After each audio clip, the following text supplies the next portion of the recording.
E aí, bom dia, tudo bom? Já estou aqui no início desse dia para poder compartilhar o estudo 1189 ao todo.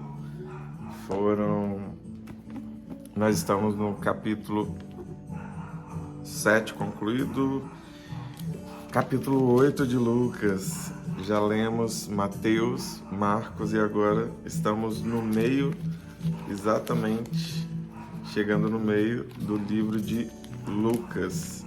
Alexa, volume 2.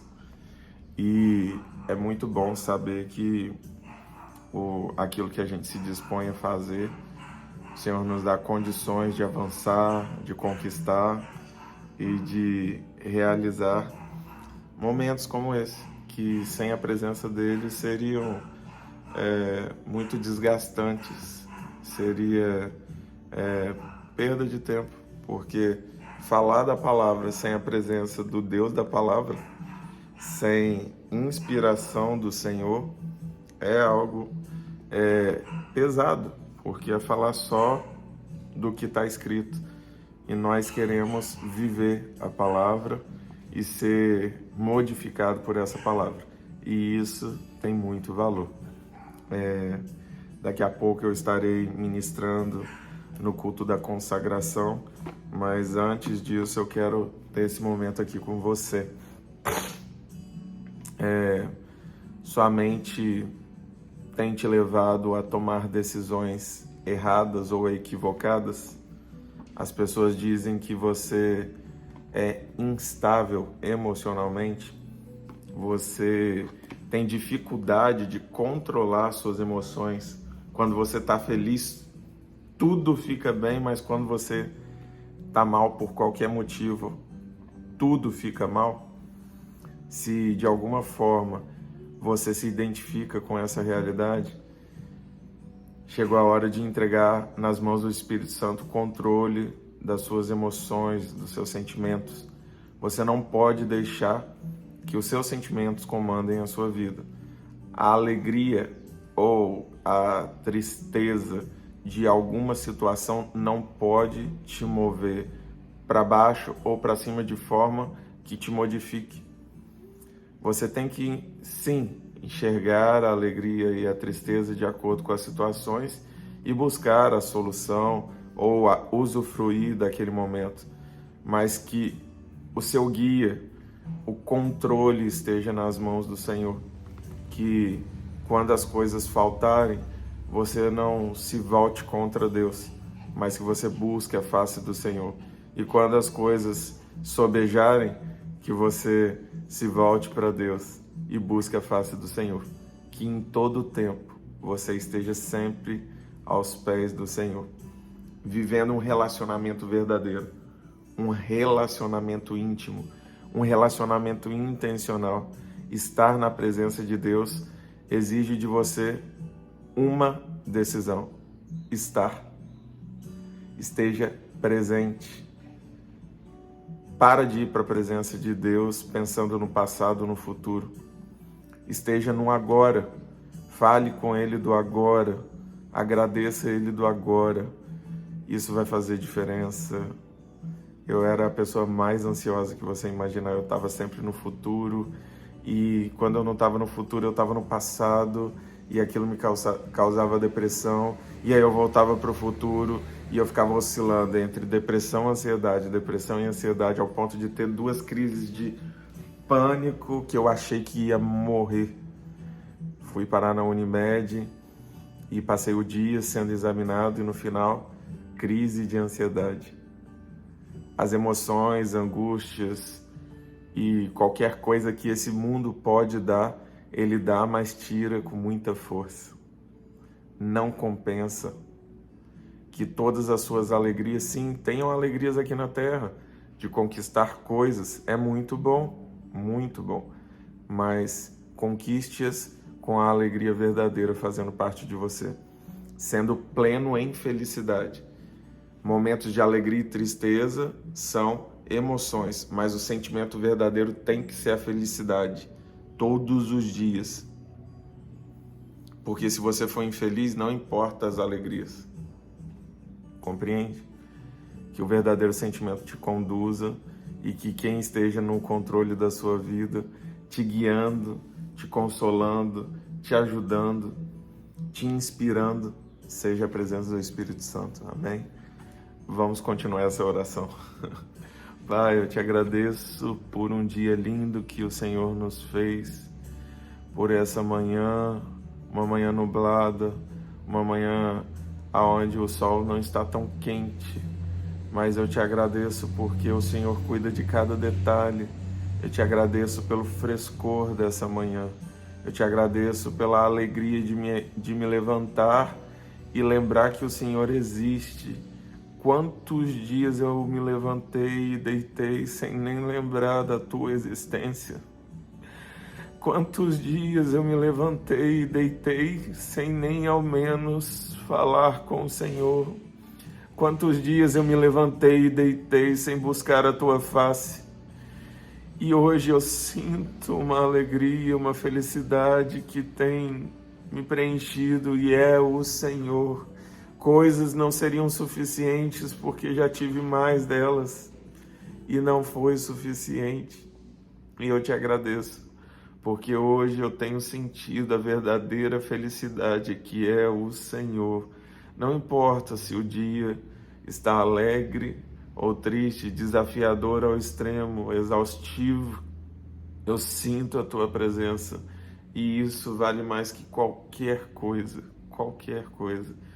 Fica comigo ao longo desse dia, com a minha esposa, com a minha filha que está sendo gerada. Fica com os meus colaboradores, com os meus familiares, com a minha casa, com aquilo que tem que ser feito hoje, com cada uma das agendas. Ministra através do culto da consagração, que o Senhor possa se fazer presente e atuante em nosso meio, através de mim, através dos demais que ali estarão.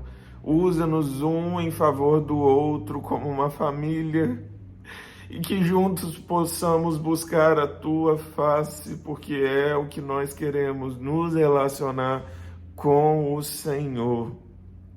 Obrigado por esse irmão e essa irmã que estão aqui comigo agora. Ser com essa família aqui representada, ser com as dores, os traumas, os vícios. Arranca tudo aquilo que arranca essa pessoa da tua presença.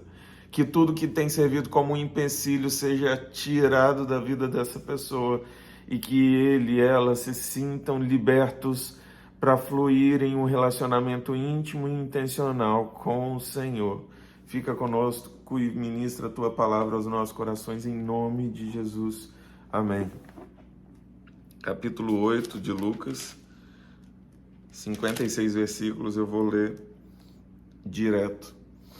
Depois disso, Jesus, passando pelas cidades e povoados, proclamando as boas novas do reino de Deus, os 12 estavam com ele, e também algumas mulheres que haviam sido curadas de espíritos malignos e doenças. Maria, chamada Madalena, que havia saído 7 demônios, Joana, mulher de Cusa, administradora da casa de Herodes, Susana e muitas outras. Essas mulheres ajudavam sustentá-los com os seus bens.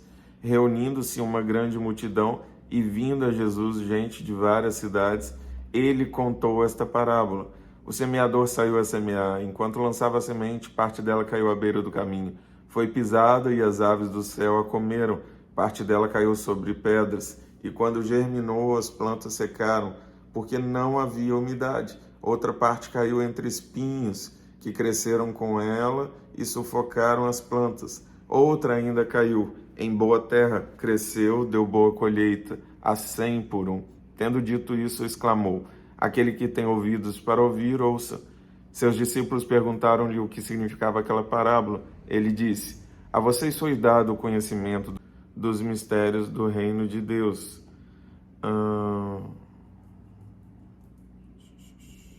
Mas aos outros falo por parábolas, para que, vendo, não vejam, e ouvindo, não entendam. Olha aqui de novo. Esse versículo é muito desafiador. Este é o significado da parábola. A semente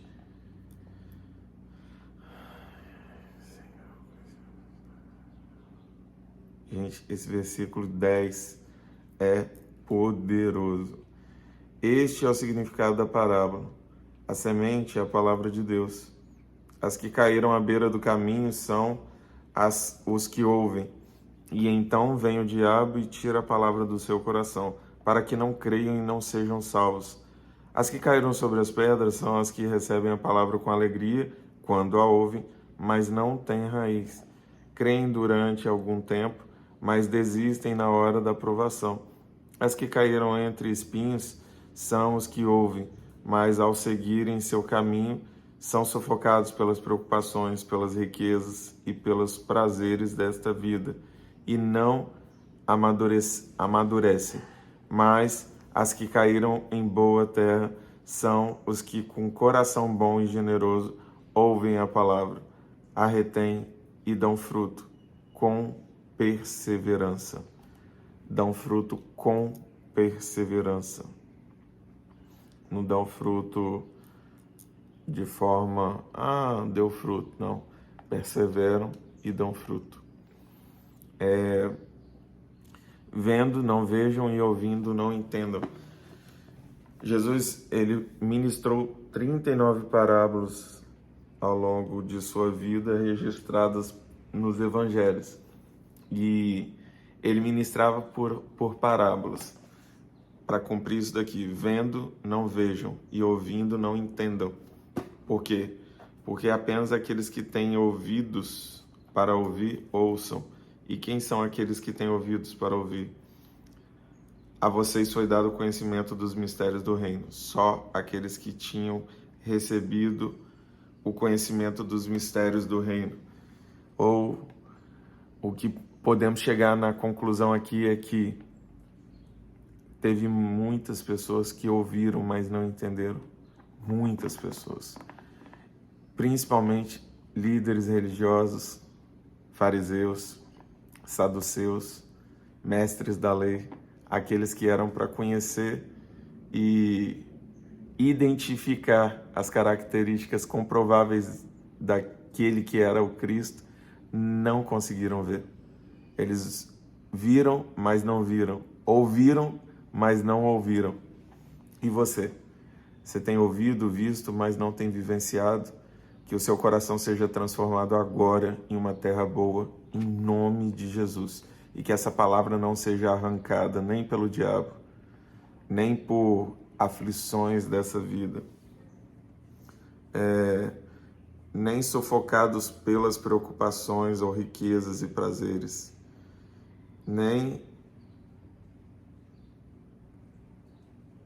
durante o tempo, que o tempo não apague essa palavra, que os problemas ou riquezas, alegrias ou tristezas te tirem da presença do Senhor, porque tem muita gente que sai da presença do Senhor por alegria. Infelizmente, eu já estive fora da presença do Senhor porque eu tinha muitas alegrias terrenas. Nem tudo que parece bom é bom se for usado de forma errada.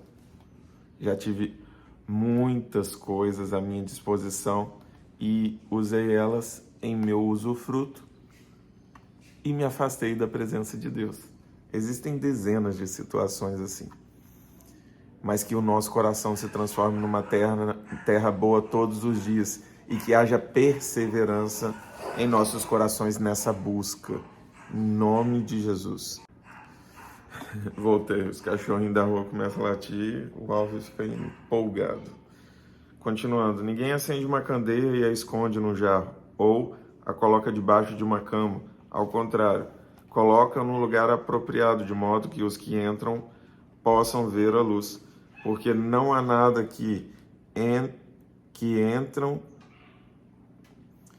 porque não há nada oculto que não venha a ser revelado e nada escondido que não venha a ser conhecido e trazido à luz. Portanto, considerem atentamente como vocês estão ouvindo.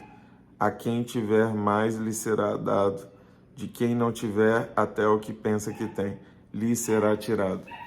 Que você possa fazer uso da palavra que foi confiada a você, porque quanto mais você faz uso dessa palavra, mais ministrações, mais da parte de Deus é confiado a você. Mas se você guarda isso e se apropria da palavra apenas para ficar bem e só quer buscar para você, vai chegar uma hora que essa busca vai perder o sentido. Porque o sentido não é apenas você estar bem. O sentido é fazer outros ficarem bem também. A mãe e os irmãos de Jesus foram vê-lo, mas não conseguiam aproximar-se dele por causa da multidão. Alguém lhe disse: tua mãe e teus irmãos estão lá fora e querem ver-te. E ele respondeu: minha mãe e meus irmãos são aqueles que ouvem a palavra de Deus e a praticam. Jesus, quando estava no modo Deus, era esse nível de resposta que saía da boca dele. Quando ele estava no modo homem, era outro padrão. Então, aqui ele deixa claro que eles não estavam falando com o filho da Maria, mas com o filho de Deus. Certo dia, Jesus disse aos seus discípulos: vamos para o outro lado do lago. Eles entraram no barco e partiram. Enquanto navegavam, ele adormeceu. Abateu-se sobre o lago um forte vendaval, de modo que o barco estava sendo inundado, e eles corriam um grande perigo. Os discípulos foram acordá-lo, clamando: mestre, mestre, vamos morrer. Ele se levantou e repreendeu o vento e a violência das águas. Tudo se acalmou e ficou tranquilo. Onde está a sua fé? Perguntou ele aos seus discípulos. Amedrontados e admirados, eles perguntaram uns aos outros: quem é esse que até os ventos e as águas dá ordens e elas lhe obedecem? Eu já falei isso uma vez, vou repetir. Jesus devia andar exausto. Ele estava dormindo no barco e o barco quase afundando. Ele é um cara que realmente se entregava de corpo, alma e espírito.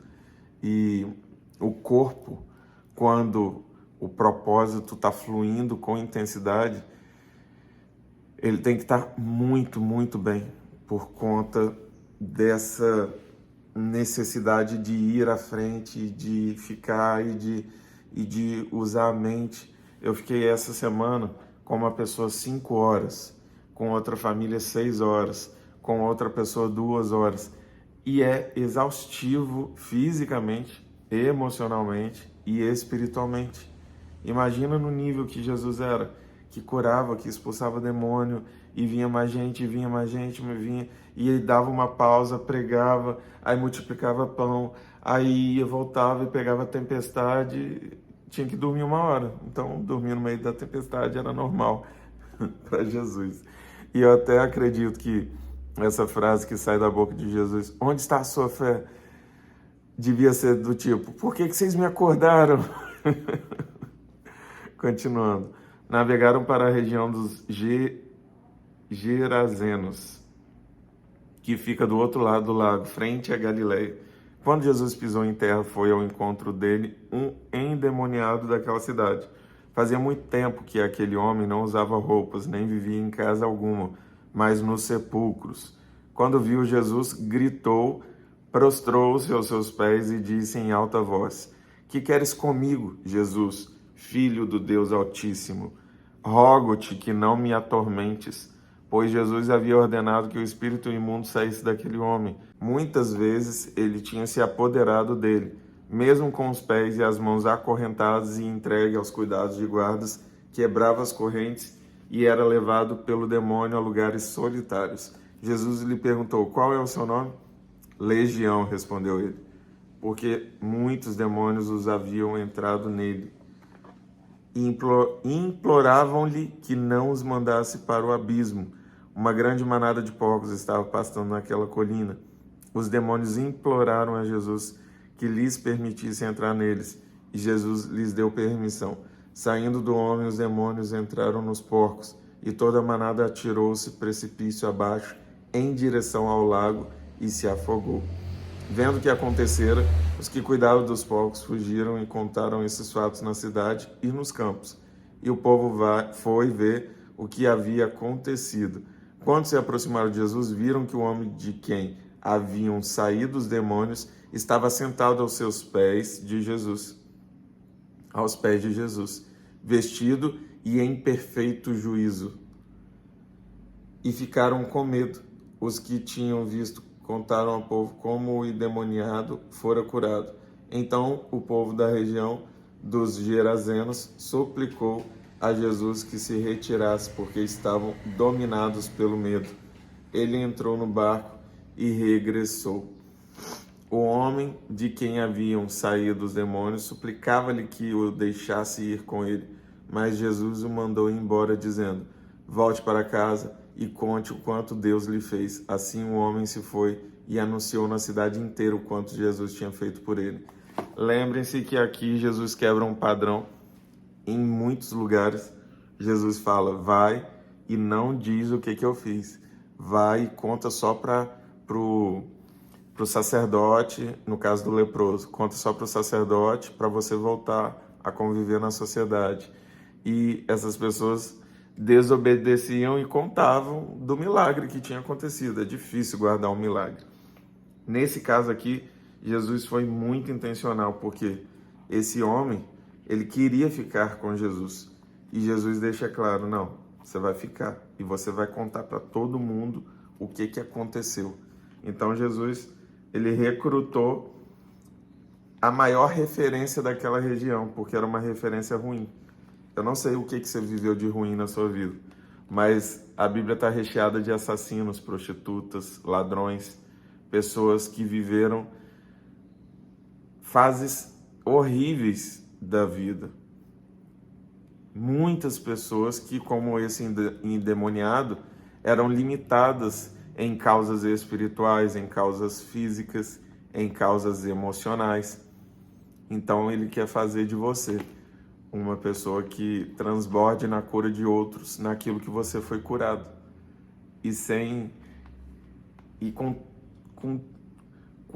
Com essa consciência, com essa certeza, você vai ter uma fé que ninguém mais tem. E aquela pessoa que não tem esperança, que pode sair das drogas, você vai poder falar: tem como. Aquela pessoa que tem traumas emocionais horríveis, de infantil, que foi abusado, que você vai poder falar: tem como, libera perdão, vamos prosseguir. E você vai conseguir auxiliar pessoas com problemas muito sérios, principalmente problemas que você enfrentou.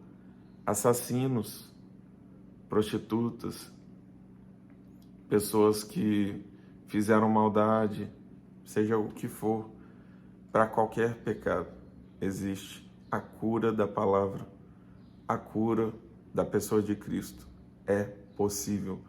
Ainda que essa pessoa pague um preço humano de estar presa, aprisionada fisicamente, essa pessoa pode receber a libertação da sua alma e ainda se tornar um pregador da palavra, como no caso do endemoniado. Quando Jesus voltou, uma multidão o recebeu com alegria, pois todos o esperavam.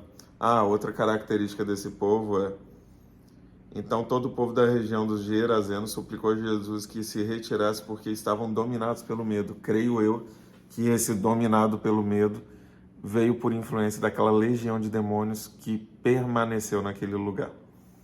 E eles se aproximam de Jesus para pedir para ele: tem como sair daqui?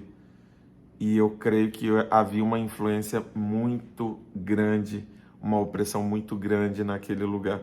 E quem fica como a autoridade eleita por Jesus naquele lugar? O endemoniado. Ele sabia como lutar agora, que estava cheio da presença de Deus, que havia recebido a libertação desses demônios. Ninguém melhor do que ele para trazer cura para aquela região. Continuando. Quando Jesus voltou, uma multidão o recebia com alegria, pois todos o esperavam. Então, um homem chamado Jairo, dirigente da sinagoga, veio e prostrou-se aos pés de Jesus, implorando-lhe que fosse à sua casa, porque sua única filha, de cerca de 12 anos, estava à morte. Estando Jesus a caminho, a multidão o comprimia. E estava ali certa mulher que havia 12 anos vinha sofrendo de hemorragia e gastara tudo o que tinha com os médicos, mas ninguém pudera curá-la. Ela chegou por trás dele, tocou na borda de seu manto e imediatamente cessou sua hemorragia. Quem tocou em mim? Perguntou Jesus. Como todos negassem, Pedro disse: Mestre, a multidão se aglomera e te comprime. Eu fico imaginando Pedro. Ele é muito reativo. Mas Jesus disse: Alguém tocou em mim. Eu sei que de mim saiu poder. Então a mulher, vendo que não conseguiria passar despercebida, veio tremendo e prostrou-se aos seus pés. Na presença de todo o povo, contou porque tinha tocado nele e como fora instantaneamente curado. Então ele lhe disse: Filha, a sua fé a curou. Vá em paz. Enquanto Jesus ainda estava falando, chegou alguém da casa de Jairo, o dirigente da sinagoga, e disse: Sua filha morreu, não incomode mais o mestre. Ouvindo isso, Jesus disse a Jairo: Não tenha medo, tão somente creia e ela será curada.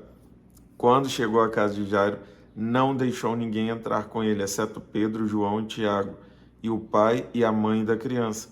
Enquanto isso, todo o povo estava se lamentando e chorando por ela. Não chorem, disse Jesus. Ela não está morta, mas dorme. Olha como é que as pessoas se transformam. Todos começaram a rir dele. Estavam chorando pela criança e depois que Jesus dá uma palavra de não chorem, ela está dormindo, ou seja, tem cura. Todos começam a rir dele, pois sabiam que ela estava morta. Mas ele a tomou pela mão e disse: Menina, levante-se. O espírito dela voltou e ela se levantou imediatamente. Então Jesus lhes ordenou que lhe dessem de comer.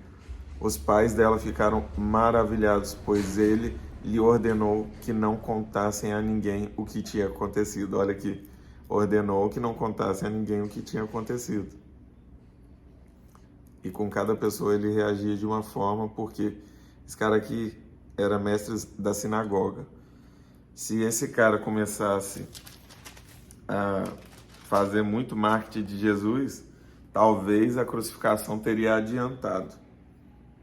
E Jesus, ele tinha essa consciência da forma que as pessoas pensavam. Logo, ele sabia que em alguns lugares ele poderia impulsionar o evangelho, em outros lugares ele tinha que reprimir o evangelho. Mas de forma muito pontual, Jesus agiu na vida daquelas pessoas e essas pessoas foram impactadas pelo peso da presença dele naquela região. E é engraçado que tem muitas coincidências na palavra. A menina tinha 12 anos, a mulher do fluxo de sangue tinha 12 anos com aquela doença.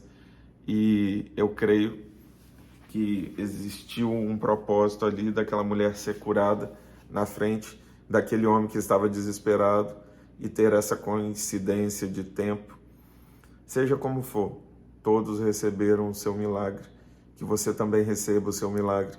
Que você também seja impactado pela presença do Senhor e que você transborde, porque naquela época Jesus até falava: fica quietinho, mas hoje ele manda todos nós abrirmos a nossa boca, vivemos o Evangelho. A gente tem que pregar sim com as nossas palavras e atitudes.